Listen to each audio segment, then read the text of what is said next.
Halo semuanya, balik lagi di channel YouTube aku. Di video kali ini aku akan sedikit share terkait topik penelitian aku, yaitu pengembangan prototipe sensor magnetik superkonduktor suhu tinggi.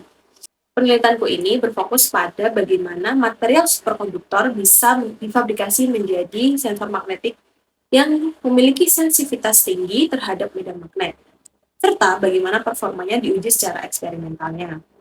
Material yang aku gunakan pada penelitian aku ini yaitu Bi2223 merupakan material superkonduktor yang mana masih masuk pada keluarga BSCCO atau bismuth strontium calcium copper oxide.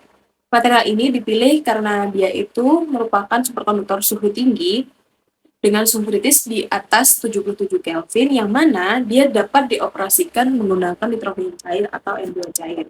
Selain itu, Bi2223 memiliki sifat yang sangat sensitif terhadap perubahan medan magnet, sehingga sangat cocok digunakan sebagai elemen dasar dalam sensor magnetik. Dalam penelitianku ini, material itu dibuat dalam bentuk film tipis, karena memberikan luas permukaan yang lebih besar serta respon yang lebih cepat terhadap perubahan medan magnet. Kemudian kita masuk pada tahap fabrikasi film tipisnya. Pertama-tama, itu adalah pembuatan slurry, yaitu campuran serbuk atau powder Bi2223 dengan pelarut dan binder. Kemudian slurry tersebut dideposisikan menggunakan metode Dr. Bled, sehingga terbentuk lapisan film tipis dengan ketebalan yang relatif seragam. Setelah melewati deposisi Dr. Bled, film itu mengalami beberapa tahapan lanjutan, yaitu drying untuk menghilangkan pelarut, peeling dari substrat, dan cutting sesuai dimensi yang dibutuhkan. Itu nanti filmnya itu akan dideposisikan menggunakan Dr. Bled, di mana ditempelkan di atas substrat silver foil. Berikutnya adalah proses annealing dan sintering, yang bertujuan untuk meningkatkan kualitas struktur sehingga sifat superkonduktivitas dapat muncul secara optimal. Dengan demikian, diperoleh elemen sensor berupa koil berbasis film tipis Bi2223. Itu nanti film yang udah jadi akan dijadikan koil seperti ini, yang mana akan menjadi elemen sensor pada produk saya nanti. Setelah elemen sensor itu terbentuk, tahap berikutnya merupakan pembuatan prototipe sensor magnetik. Pertama, dilakukan proses perancangan desain sensor yang mencakup jumlah lilitan koil, diameter, bahan apa yang digunakan, serta konfigurasi sistem pengukurannya. Pada produk aku nanti itu, sensornya itu dari bahan PTFE. Film tersebut akan dililitkan pada substrat PTFE. Selanjutnya, koil itu diintegrasikan ke dalam sistem eksperimen yang terdiri dari sumber arus, pembangkit medan magnet, serta alat ukur seperti multimeter atau sistem akuisisi data. Kemudian sensor didinginkan menggunakan nitrogen cair hingga mencapai suhu sekitar 77 Kelvin sehingga material berada dalam kondisi superkonduktor.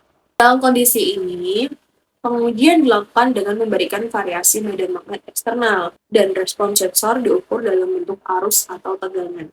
Secara teoritis, hubungan antara medan magnet dan arus dapat dinyatakan sebagai berikut.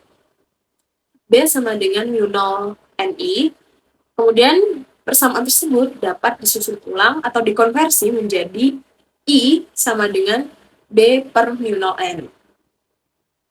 Dengan demikian, perubahan medan magnet akan menghasilkan perubahan arus yang dapat dideteksi oleh sistem. Oleh karena itu, melalui pengukuran ini dapat diperoleh karakteristik sensor seperti sensitivitas, kestabilan sinyal, dan tingkat noise. Berdasarkan seluruh tahapan yang telah dilakukan, dapat disimpulkan bahwa film tipis Bi2223 yang difabrikasi menjadi koil dan dioperasikan menggunakan nitrogen cair memiliki potensi besar sebagai sensor magnetik yang sangat sensitif dan efisien. Selain itu, sistem ini juga lebih ekonomis dibandingkan teknologi berbasis suhu sangat rendah lainnya. Kedepannya, sensor ini dapat dikembangkan untuk berbagai aplikasi seperti bidang medis untuk mendeteksi aktivitas biomagnetik, biofisika untuk eksplorasi sumber daya alam, serta industri untuk deteksi cacat material. Kesimpulannya adalah penelitian saya ini tidak hanya berfokus pada fabrikasi materialnya saja, tapi juga ada pada bagian pengembangan prototipe itu sendiri, yaitu sistem sensor cat secara menyeluruh. Mungkin sedikit video dari saya, sedikit sharing penelitian dari saya, kurang lebihnya saya mohon maaf apabila ada Kurang lebihnya comment down below. Terima kasih sudah menonton. Thanks for watching. Bye bye.